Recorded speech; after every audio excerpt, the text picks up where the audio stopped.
ये एक साइंस है, ये एक साइकोलॉजी है। आप अपने माइंड को जिस तरह के ख्यालात देते हैं वैसे ही वो आपको रिजल्ट देता है। जब आप अपने माइंड को कहते हैं कि काश ये हो पाता,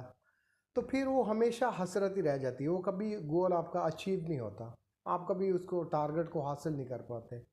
लेकिन जब आप कहते हैं कि मैं इसको कैसे हासिल कर सकता हूँ या किस तरीके से हासिल कर सकता हूँ, आप अपने माइंड को कहते हैं कि मुझे सलूशन दें इसके, कि मैं किस तरीके से अपने गोल को अचीव कर सकता हूँ, तो फिर आपका जो माइंड है वो आपको सलूशन देना शुरू कर देता है। वो आपको कहता है कि आप ये काम करें, इस तरह आप इस इंसान के और ज़्यादा करीब हो जाएंगे, आप ये काम करें और ज़्यादा आपके गोल के नज़दीक हो जाएंगे। और आप देखेंगे कि आपकी लाइफ के अंदर 1 महीने, 2 महीने, 3 महीने के बाद एक ऐसा डिफरेंस आ जाएगा